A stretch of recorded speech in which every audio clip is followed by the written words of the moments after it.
going to be there. So enjoy yourselves. So anyway, welcome. And we've got two talks today. Both of them are from members of the HCID group at City, University of London. We've swapped the order because Simone's going to sort of fiddling with some video problems. So Tim's going to start, and Tim has been part of a group working on building systems for people with aphasia. So it's some really lovely work. Tim, do you want to kick off? Sure. Okay, I'll do screen share. Okay.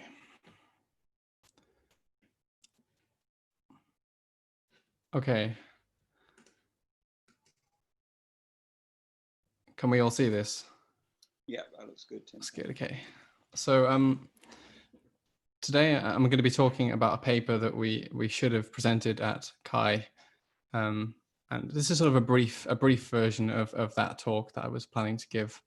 As you know, CHI was killed due to coronavirus, and we're now here. So this this talk is about a paper called Creatable Content and Tangible Interaction in Aphasia.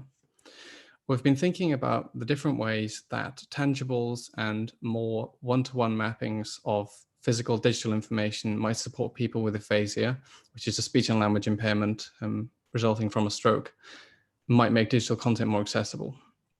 This was work done by myself and speech and language therapists at City University of London.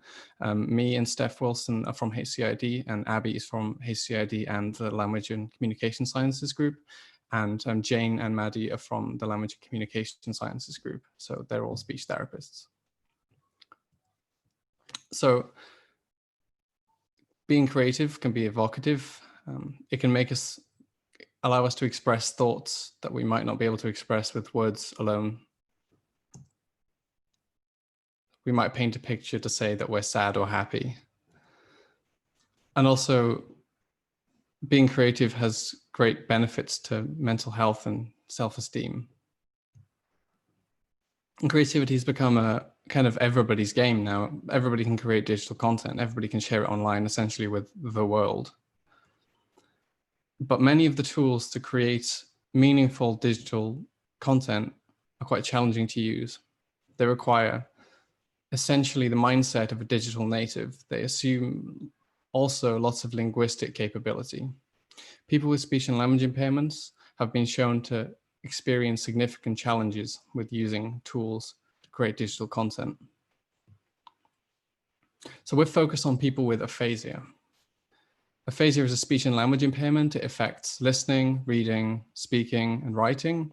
It can affect all four of these things, but it can also just affect one or any combination in varying amounts.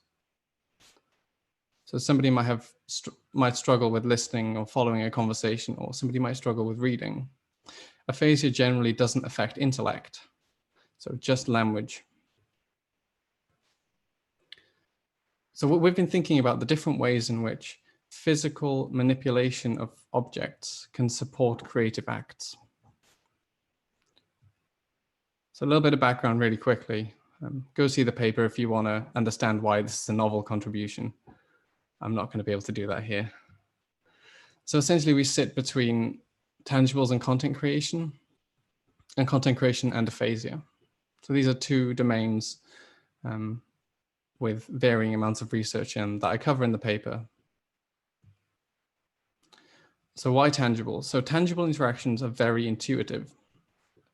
They take the affordances of the human body, such as the ability to grip a pen or change its angle to create different textures, or perhaps point it upwards to create a sharp line. And these affordances are very intuitive and they are non-linguistic. So we were interested in understanding how we can use these types of affordances to support digital content creation. So one of the more famous projects in the tangibles literature is Reactable. So here is essentially a tabletop computer which allows people to manipulate pucks and move them around and make music. We were inspired by these types of prototypes, but we wanted to think about how people could create more generic videos or audios or text-based content kind of agnostic of whether it's music or not, or whether it's video or not. So almost like media type agnostic content. So the end result was a prototype called Creatable. I'm going to tell you very briefly about Creatable, then I'm going to talk you through the process of designing Creatable. Essentially, Creatable is a physical device. It's about the size of a small coffee table. People put things on it and sequence digital content. So you can see here again, people have gathered around it and they're placing tokens to represent music, to represent words, to represent pictures.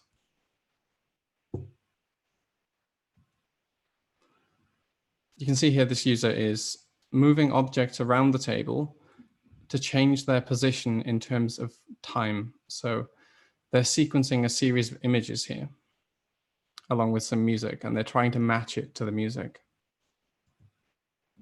So it's represented, the digital content is represented in digital form, like this.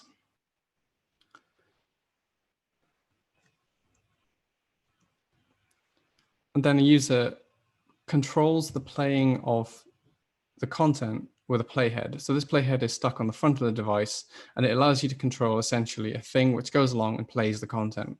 This is known as a playhead in most media platforms, such as digital audio workstations and movie editors. But what you can see here that's slightly different is that they can make the playhead go backwards and control the speed, essentially the velocity of the playhead, and move it backwards and move it forwards. And also an interesting feature is that when it gets to one side, it goes off and it comes back the other side. So it allows for the repeated playing of content. So this allows you to iterate ideas, but also the repeating pattern allows you to sort of legitimize the media that you create. So the repetition of a melody, for example, allows for its legitimization as an artistic thing. So if you repeat the same 3 notes in a row over and over again, you kind of have a minimalist piece of music. So how did we get here? So we conducted there's 3 co-design sessions that directly feed into what we present in the paper. But we've done some more since then. So there's been 6 in total, and these are like 2.5-hour sessions. We've employed 4 co-designers with severe to moderate aphasia. So people who have quite severe difficulties with communication, writing, understanding. So here is an example of one of the earlier prototypes we explored, which explored essentially the idea of tangibility. So tangibility is something that we were a little bit, we had confidence in, but we had also some cynicism because physical interactions can be challenging if you've had a stroke. So people who've had a stroke experience hemiplegia, which is weak-sidedness, so one-sided weakness essentially. So their dominant hand, which most people's dominant hand, their right hand, is essentially weakened. So we were trying to understand how could we support weakened right hand behavior with tangibles. So we explored different sizes of blocks. We printed lots and lots of different blocks to just test what was the best grip, what was the best shape, what was the best. We also looked at sequencing things like simple melodies to explore how content could be sequenced, or should it be, how it could be arranged. So the interaction paradigms really came through workshops like this with an overhead mounted camera and us essentially just playing with blocks on a surface and doing simple blob detection. And so the webcam can detect where things are, and then you can play them in different ways. We explored a few different ways of playing the content. So then we started thinking about different media types. As you can see, we're still using the overhead tracking there. Here we've switched to the below tracking because we'd finalized what we actually wanted the prototype to be like by the sort of 3rd session. You can see here there's a lot of content. Some of this content is made by the co-designers. So some of them attend art sessions. So you can see that the prettier pieces of content in general, not the stock photos, are actually made by one of our co-designers. And other ones are chosen by them from stock photography and from text and from music. So we'd gathered a selection of music. So you can see how it's starting to take some shape here. This is the 3rd session, I think. Here you can see there's a lot of content. this is overwhelming, really. We went into this session with just a ton of content, and then we sort of realized as we were doing the session, oh no, this is way too much content. So we thought about different ways that we could kind of make this content more discreet and understandable. One thing we're calling the dinner tray approach. Basically, we looked at using the affordances of serving content and passing the plate and things like this, which are familiar concepts to people that we could sort of get on the back of to use as proxies for put it down on the table in this way and things like this, or passing it between people. So we tried to think about how we can make the physical environment as optimal as possible so that we could afford group and individual work. You can also see at the bottom left, there's some rotatable pentagonal objects, which essentially group things. So it's like having a folder of images. So you could have like a folder of images that are pretty, or you could have folders of images that are dark or sinister. So we also explored this idea, and you just rotate the token to rotate through different images.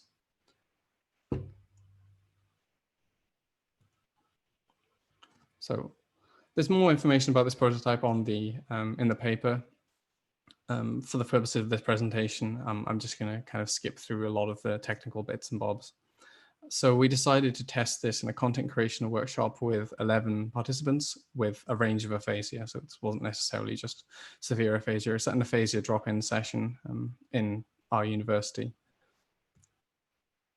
So you can see here, we arranged people around the table in groups of 3 or 4, and we introduced the concepts. We introduced how this worked. And then we got them to explore the idea of expression. So we decided to fix the task to thinking about an expressive idea. So instead of thinking, oh, just come up with something, we thought this might be a bit challenging. So based on our previous experience, we decided to sort of compartmentalize and sort of constrain the creativity space. So you can see here, we asked this group to think about calm and wind, 2 words which they chose randomly. So first they chose one of the co-designer's paintings. So I think this was wind. So wild and angry. So they chose these words from the selection. And they chose this scene of fishermen and added quiet and strong, climbing a mountain, climbing a snowy mountain. And then a love for the final one, which is the sea. And they composed these into, as you saw the loops, they composed these into small loops, which they iterated repeatedly. So here's an example of how one of those loops looked and sounded.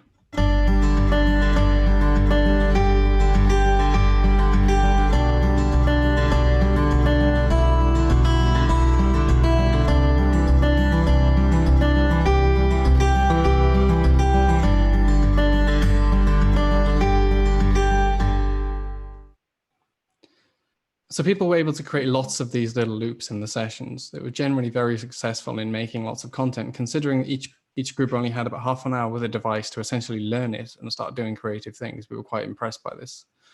I'm going to talk through some basic analysis. There's more analysis in the paper.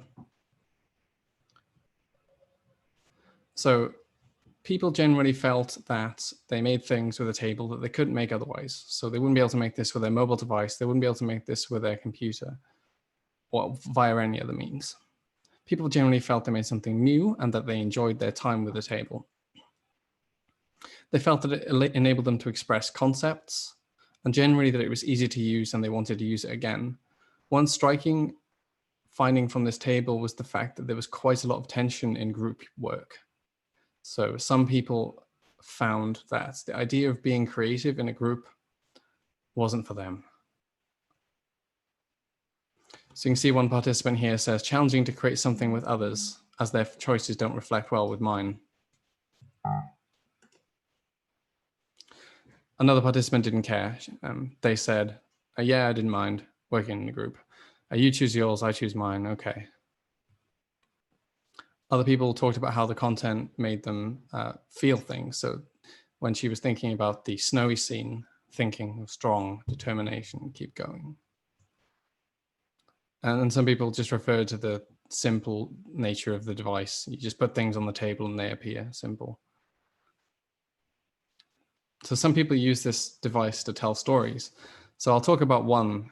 We talk about another one in the paper too. So one participant put down one of the rotatable tokens which select a different range of content in a file. In this case, it was selecting different words. I'm going to take a drink. So she says, puts the thing on the table, shock. Shock. Having strokes is shocking, isn't it? So she rotates it again, anger. Having a stroke made me angry as well. So you can see how there was this group tension, but people weirdly reported that they felt the content was theirs, which was something that we've not seen in prior work. And if you look at the literature on creativity support, often there's this idea that by simplifying a creative process, you're taking away some of the artistic intent. People didn't feel that, which was quite good. In our previous prototypes, there has been a sense of this. Essentially, tangible interaction supported easy access. It seemed to work quite well. And in the workshops we've run since, we see similar findings where people are able to iterate ideas, especially given more time, iterate some quite nice ideas and explore creating matches between different visual and auditory information. Users felt that, the process wasn't automated, which was, that was great. And also that people use this to explore challenging topics like having a stroke. People use it to tell stories and to discuss things that were going on in their life or in the lives of others, or generally things that they saw on television, like they would do in a stroke group anyway, but through the device. We thought this was great and thought that this might be a useful thing to explore in future sessions, which we did. And it enables people to think about think through the technology and think through the media and talk about things almost as a form of therapy discussion that they would have anyway, but extended by the technology. And it might allow people to say things that they wouldn't necessarily say otherwise. Not that they wouldn't be able to, it's just they wouldn't say these things perhaps. So that was something that we really liked. And I think that was probably one of the nicer outcomes of this work. So some conclusions. We made a tangible content prototype for people with aphasia, which sequences different types of media. We explored how these approaches might support access to digital content. And we think the work shows the benefits of these approaches, especially in exploring things like challenging topics. So that's it really. We acknowledge our funder, EBSRC, project partners Discover and Stroke Association, and the participants who engaged in the workshop. We also thank our co-designers with aphasia who helped us explore many of these ideas before we got them out into the real world with real aphasia stroke groups. I think that's it. Thanks a lot, Tim. Such inspiring work. It really feels like you've empowered people that you've worked with. I don't know if people have got questions. I can just start off with one. I accidentally posted the question to remind myself in the chat thread, but it was the work that you've done really kind of refines the tabletop research, maybe not technically, but in a kind of in the genre. And in a way, I like how kind of, I mean, I don't mean this with any offense, but how primitive it is. It's simple, but it works. And I think that in some ways, that's why the tabletop stuff was successful. I just wondered how you would distinguish what you've done here to that kind of broader genre of work around tabletop research. Yeah, so I think the main things I would sort of say are distinguishing from a kind of technical and interaction point of view is the use of looping and a constrained sort of process. So this idea of looping is something that that sort of step sequences use, which are like drum machines and things like this. So we were inspired by things like that, and we wanted to explore ideas like that because they allow you to, with a really simple piece of information, such as in the case of a drum machine, 2 different types of drum allow you to create a really intricate beat And then very small changes that you make to that beat, for example, adding another drum, are actually quite significant. So we wanted to explore that idea from the just this idea of a looping type interface. Thanks, Tim. Are there any other questions for Tim? There's a question that's come in from Amy. Were there any challenges in co-design with people with aphasia? I also had a kind of related question about as you put on co-design, which I think you just touched on because of time, but maybe also just saying a little bit about, because you when you talk about co-designers, I think in the Inca project, that means something quite distinctive. Yes, it's a different process to doing design with different types of users. People with aphasia are able to get involved in design processes. You just need to employ pretty simple techniques. We've written some work about co-design techniques for people with aphasia before. One thing that really helps is to keep things super concrete and allow for binary answers. So yes, no, and just accept simply the fact that things will take a lot more time when people have more severe difficulties with their aphasia. So this is the second technology of two technologies that we've built as the core part of this project. And the first one, we engaged people with quite mild to moderate aphasia.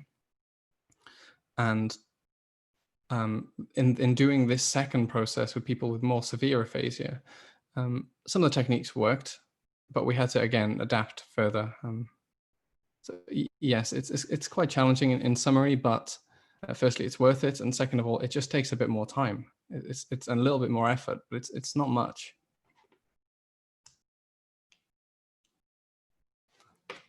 Yes, I'll post some links.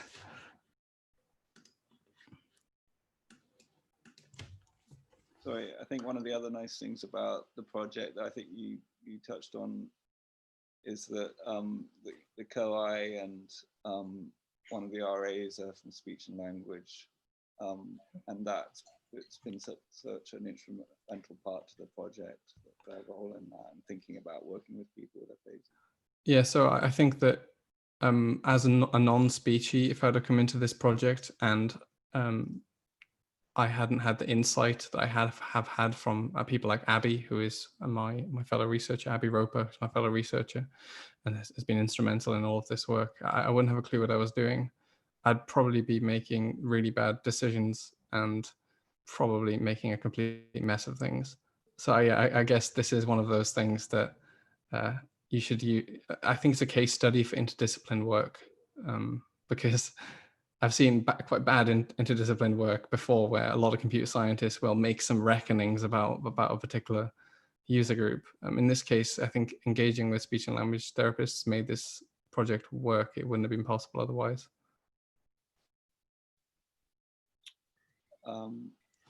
Thank you, Tim. That's perfectly timed. If Simone is ready. Well, as ready as I'll ever be. Yeah. I think Simone's having some problems with broadband. Is that right? I have many problems, but yeah. So broadband is really what I'm struggling with at the moment. I shut down everything that doesn't require broadband now. So Zoom is more or less the only thing running on my computer. So let's see how that goes. I also had to rip out a lovely animated video that would have given you an overview of what the project is about. So I replaced it with a couple of slides. So hopefully I still give it justice. Can everybody see the slides? Everything okay? Good. Okay. So what I'm going to be talking about is the SCAMPI project that we've been working on at City University for probably, well, it's been 3 years. It's either just finished or about to finish. So we are really at the end of the project. So I can give you a brief overview of all of that. And what we set out to do in this project is to improve the quality of life for people with early stages of dementia and Parkinson's.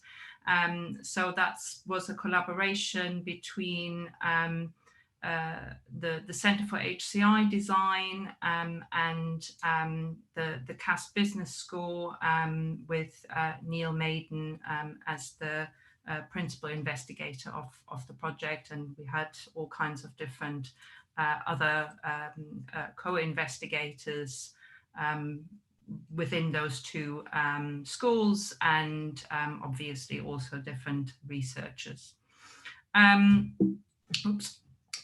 So let me give you a little bit of background, perhaps first on what the project was really meant to do in terms of the overarching goals of it, rather than the more detailed what we specifically wanted to do. So it's all in the background of relieving NHS pressures. Obviously, in the current climate, that is even more important, where we want to have much more focus on these priority areas, which at the time and continuing to be are dementia, and so dementia support. Parkinson's is not such a priority area for the NHS, but it's still a very prevalent condition that warrants attention and support as well.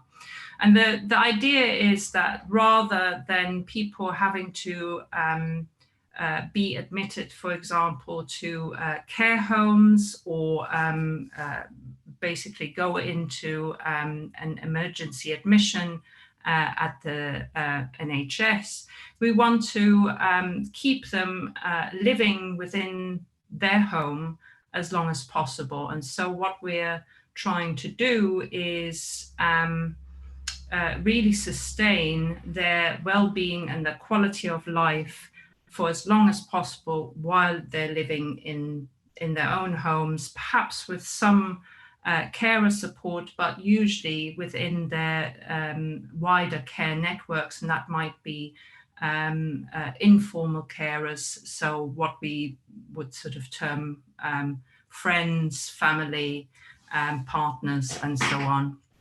So what we wanted to do is do that and really leverage new, intelligent, and simple to use technologies.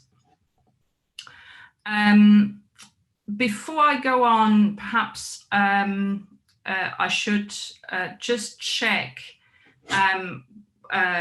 whether everybody knows what dementia and Parkinson's is. I quite often assume, because I've dealt with so many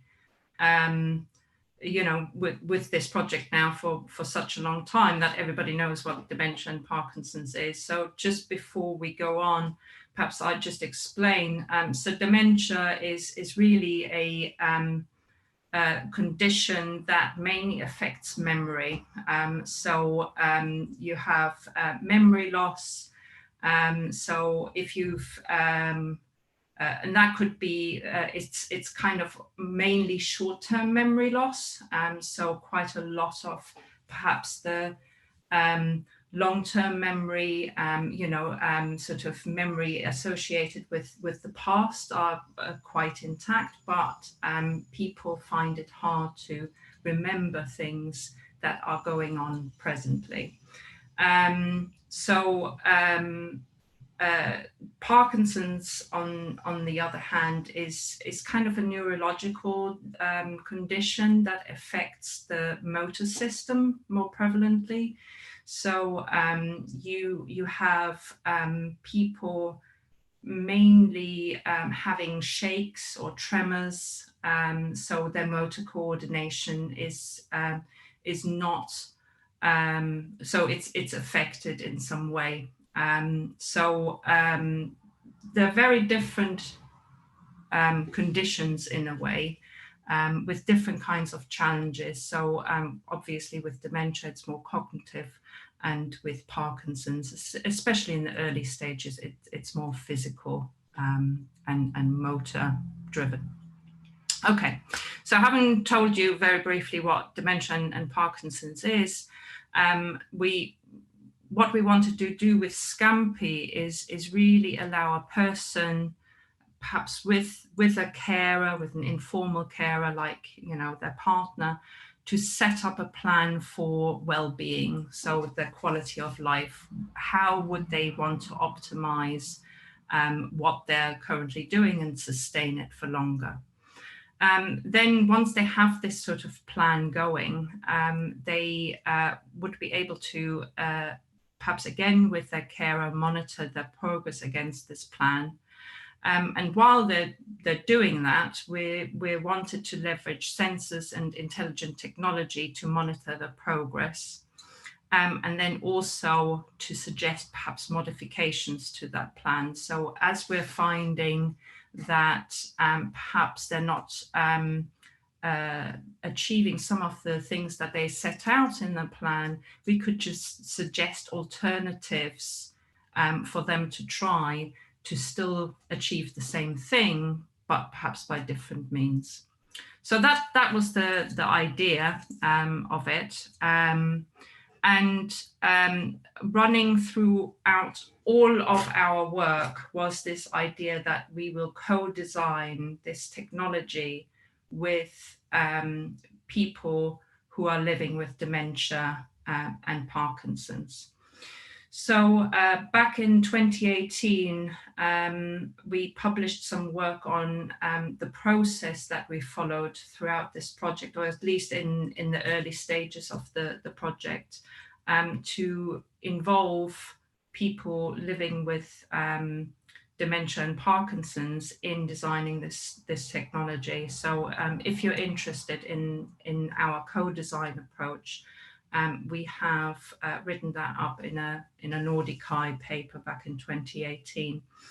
And in that paper, we talk about all of the different steps that we took, from scoping, what we consider as part of ethics, the recruitment, the co-design workshops that we ran, and then also the user testing.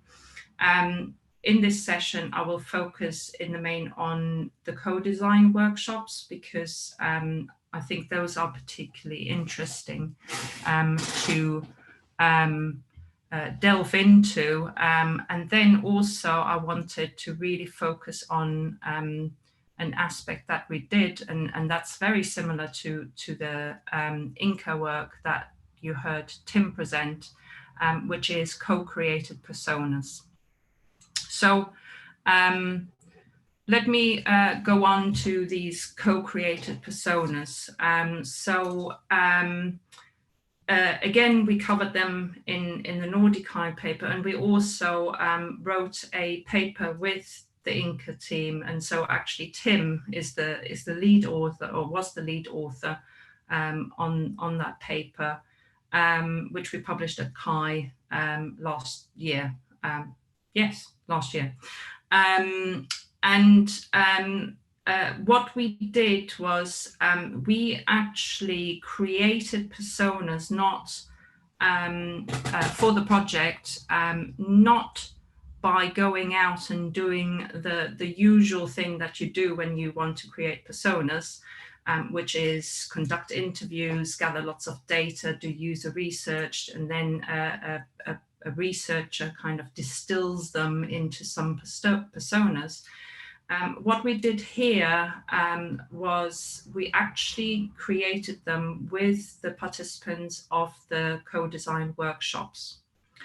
So we have 3 personas that the co-design participants living with dementia developed. So we actually split them into different co-design workshops. So there was one set of co-design workshops that were attended by people living with dementia, and another co-design workshop that was attended with by people living with Parkinson's. So we have 3 personas that were developed by the dementia group, and they are Fred, Vera, and Enid. So Fred is living with dementia, so he has early stages of dementia. Vera is his wife, and Enid is their daughter, so representing not only a person with dementia, but actually the wider care network as well.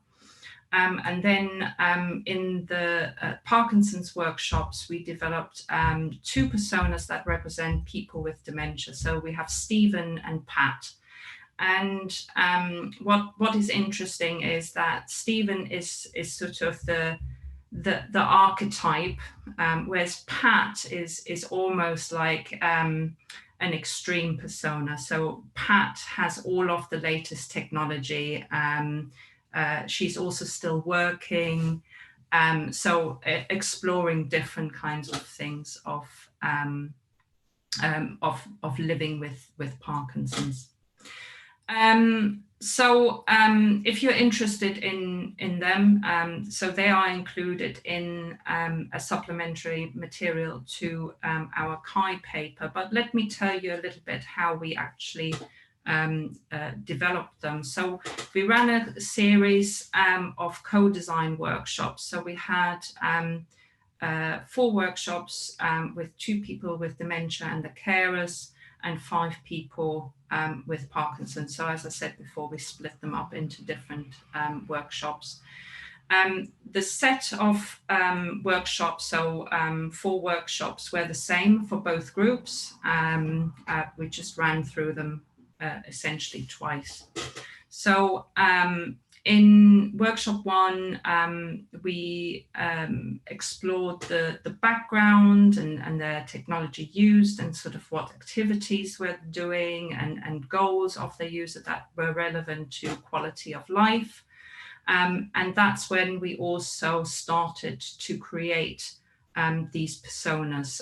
So we went through a process of asking them about their life, and then giving a background, for example, to the persona. In the second workshop, we delved more into sensors that we wanted to use, and also sort of the computational model of activities and goals that would be integrated into this intelligent technology. And we use that opportunity to also review and extend these personas. In workshop 3 and 4, we kind of switched tack. So we switched from exploring background to actually designing. So we wanted to involve them in using low fidelity prototyping to create something. And we use the personas in a way as a sort of stand-in to kind of go, okay, would Fred, use, how would Fred kind of use this technology?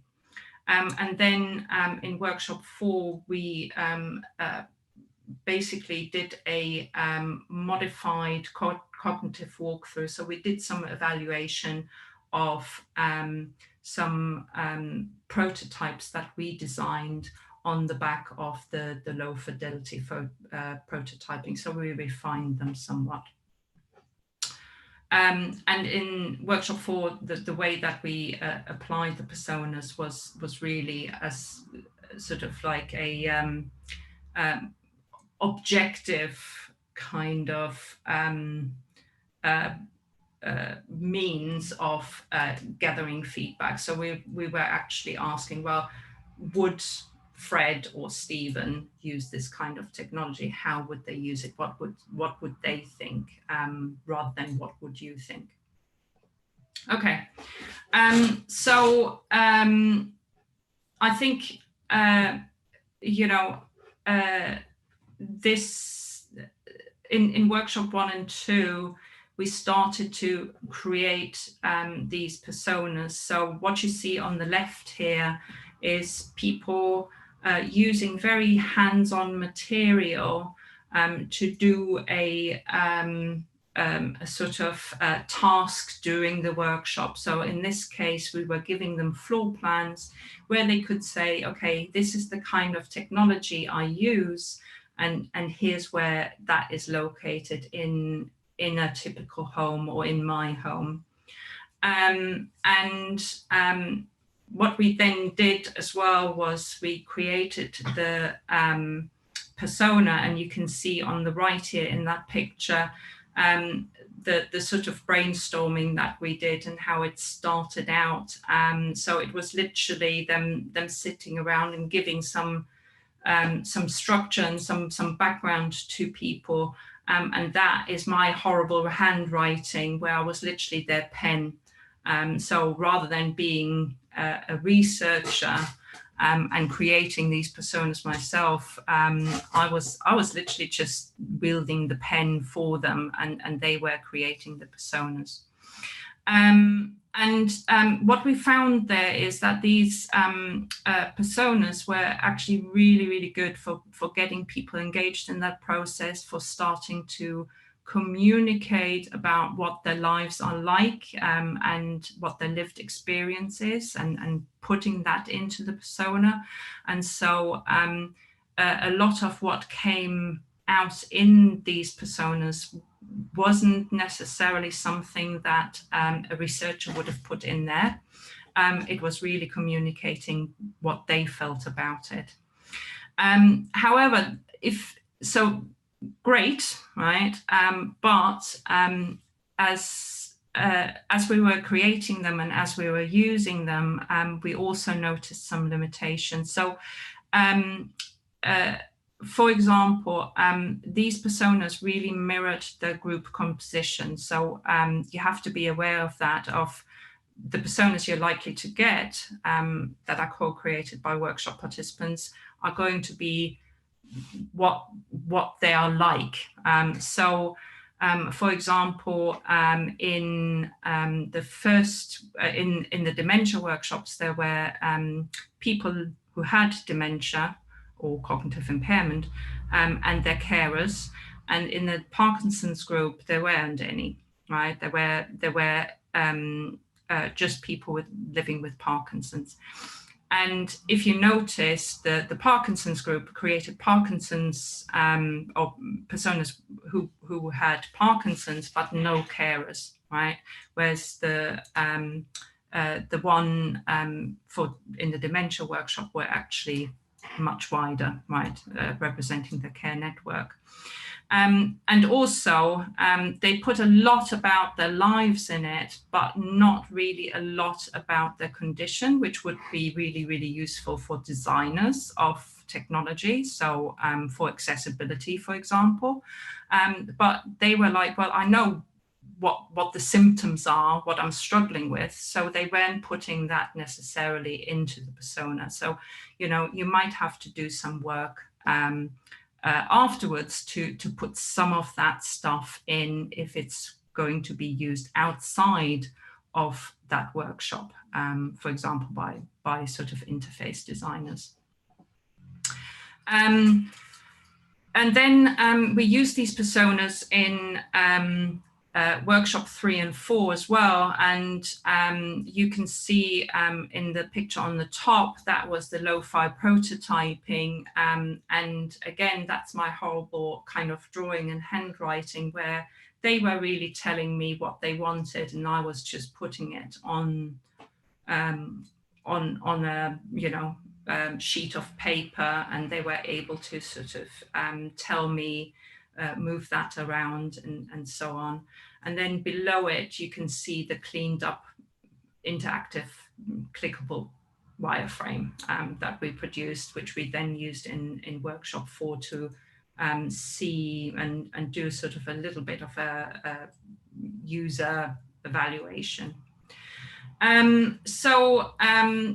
That that is really when the personas that we developed with the participants, or that the participants developed actually with us, were really, really useful. So we were using them during the paper prototyping and evaluating of the clickable wireframe in terms of saying, well, what would Fred want?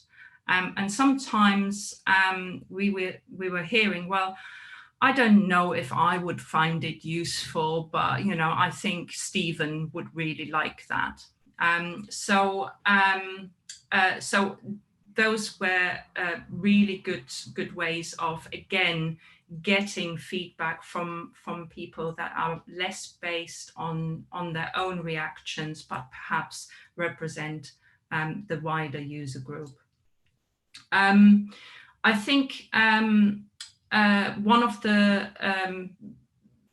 lessons that we also learned during is that obviously we really need to scaffold their design activity and evaluating activity. So they are not trained in designing, they are not trained in evaluation. So the adaptations that we had to make to really simplify it, you can't really detract from that time.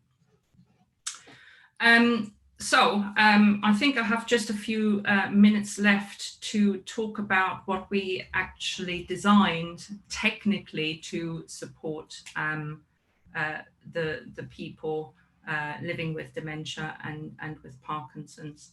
So in essence, we had 3 different components to this whole system. So the first one is an app that has a quality of life model to support reasoning and suggestions underneath the hood. And then we also did some investigations about sensor-based activity recognition to aid the monitoring. And I can go over that very briefly about, for each of these components, what we did and what we found.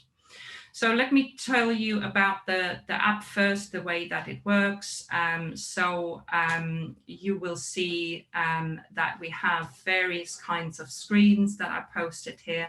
We have, in essence, the idea of a profile where they tell us something about themselves. So we can apply that to the reasoning and what we're doing. For example, we have a sort of just how old are you, your gender, postcode, so we can drive certain things off that. We also have a screen, which I'm not showing, about what their condition is, what different kinds of things that they are perhaps need to sort of be aware of. So for example, do they have dementia? Do they have Parkinson's?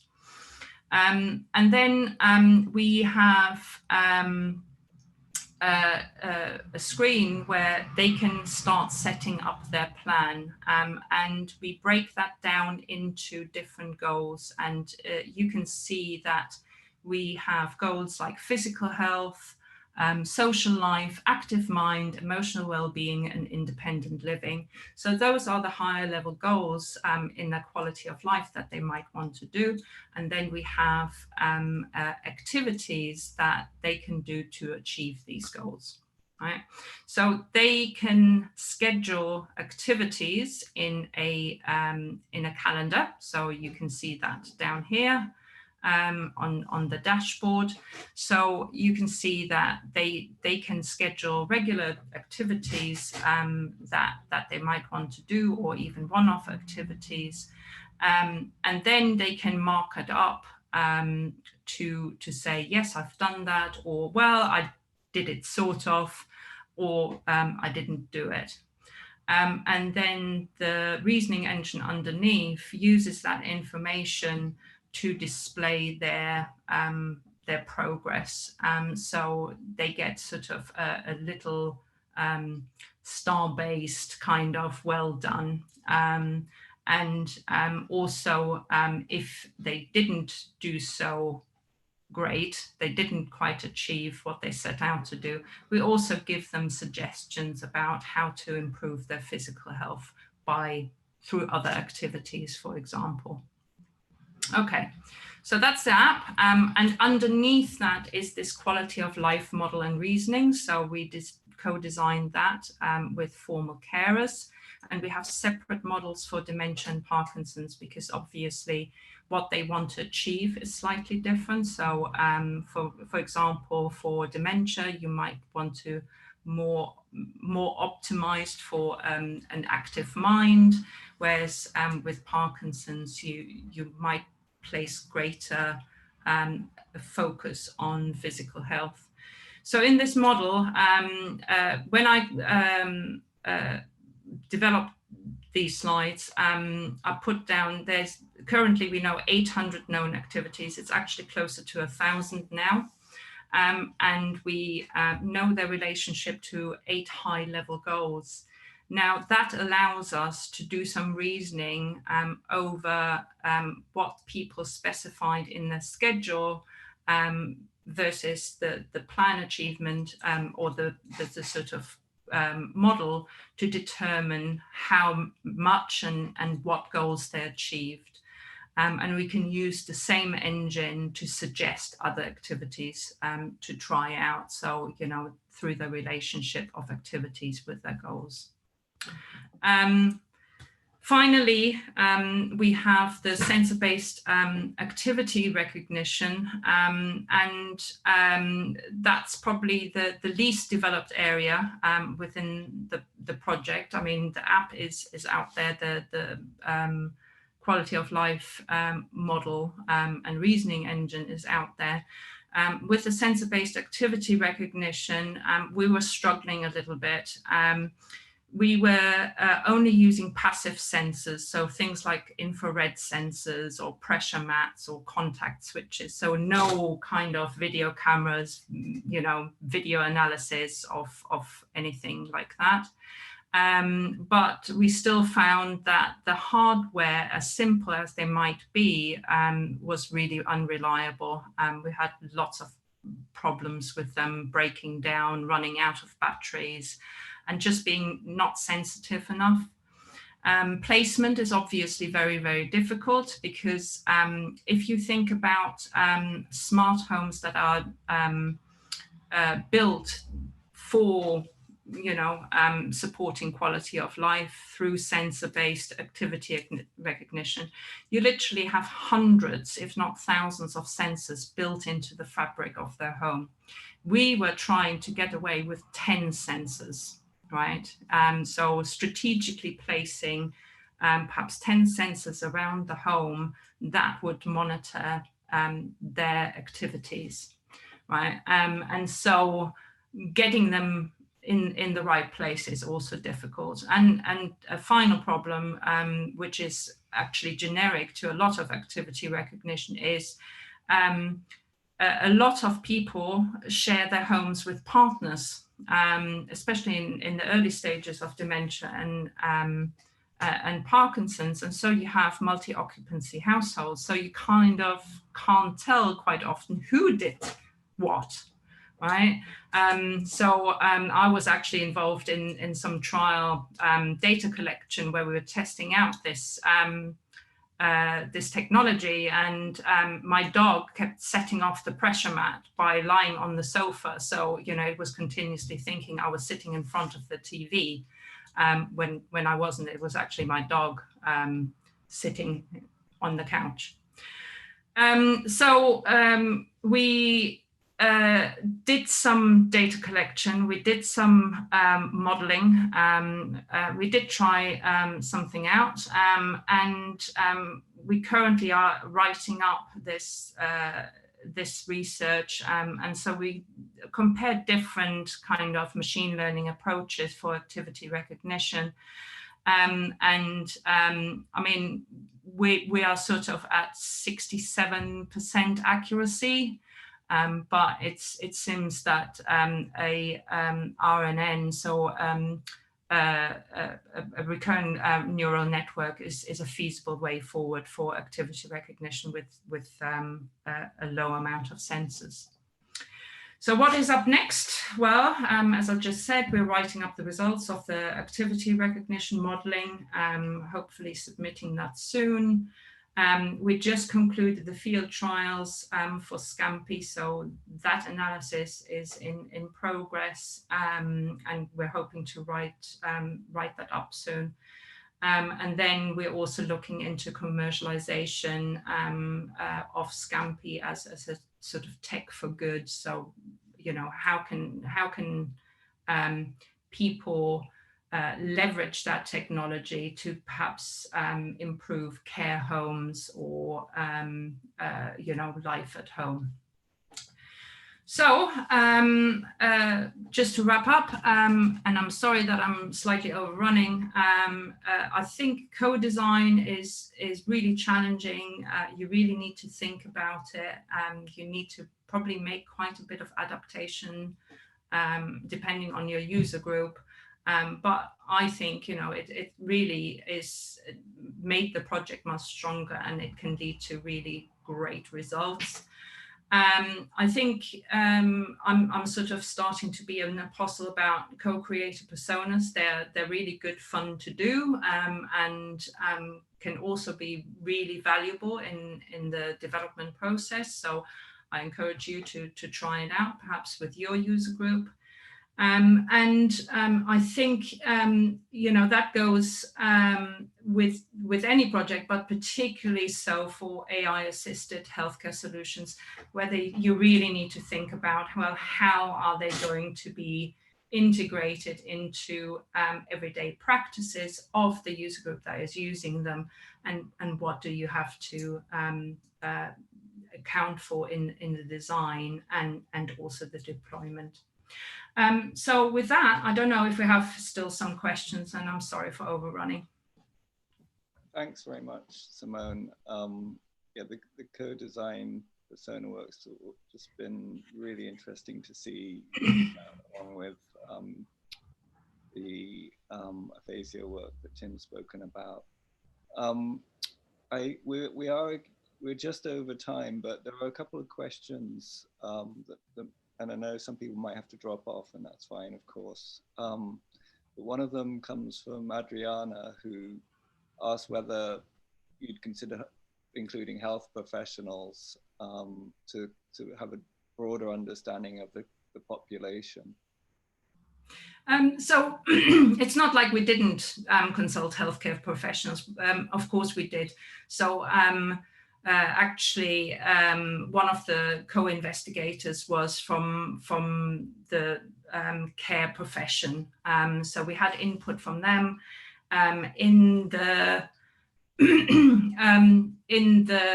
development of the computational model.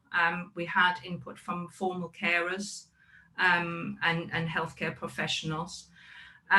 What we didn't want to do is really let healthcare professionals dictate what users, so people living with dementia and Parkinson's, wanted to get out of the technology.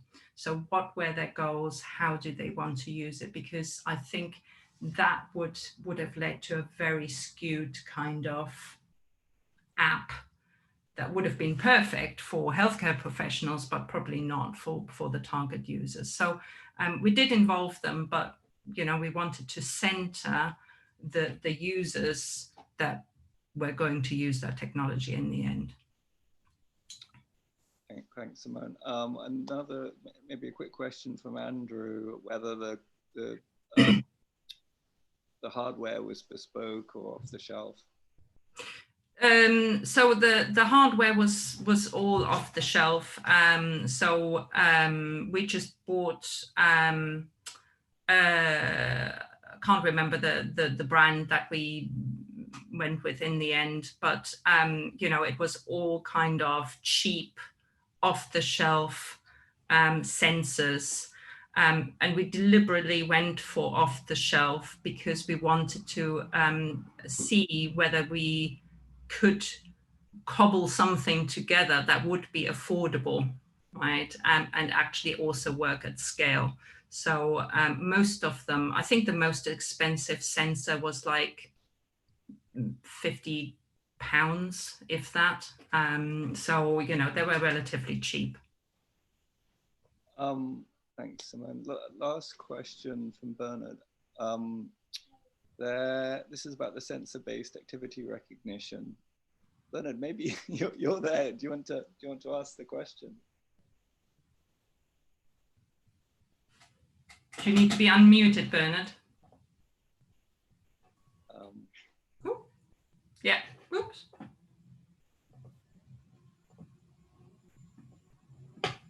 Maybe. Yes. Okay. Okay. Okay. Hi, Simone. Just about the using sensors to recognize activities, etc.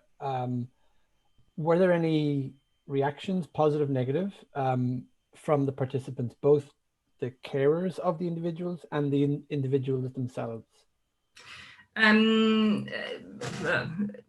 Reactions as to what? Sort of the idea of, you know, to paraphrase, we are going to monitor sort of the activities that you might do in order to sort of empower you to take care of yourself more and have your carer taking care of you less. Was that seen as a good thing, or was that seen as a, I'm not so sure this is good? So the way that we always viewed the activity recognition was almost like a value add-on, right? So it wasn't really replacing anything or anyone. It was just to make the, if you like, data entry a little bit easier, right? From the start, we were thinking, okay, there needs to be a mode that if one of the sensor fails anyway, right, they need to self-report it, right? So you can use the whole app just by self-reporting. And the activity recognition is just kind of, okay, you know, if you forget to do it, right, to enter it, then we have the sensor data that can help you make it a little bit easier. In the end, because our accuracy wasn't that great, it's just as well that we stuck to self-reporting mainly. Because, you know, you have all of these errors. So it was never pitched as, oh, the sensor is a replacement for your partner not being there. Thank you, Bernard. Thanks. And Simone. I think we should probably wrap up there. Thank you both for both the speakers and the audience. I'm not going to do a formal closing because there's only there's 16 people on the call, and we're probably missing out on some people. But this is the last sort of open session for the festival. So thank you for those who've joined in, and I've really enjoyed it. And these are some really lovely last two talks to close things off. Thank you. I think we're going to aim to share some sort of summaries with everyone. That probably be via the email list that we've got on Eventbrite. So just look out for that. But thank you, everybody, and take care or enjoy your summers. Okay. Thank you. Thank you. Thanks a lot. Bye-bye.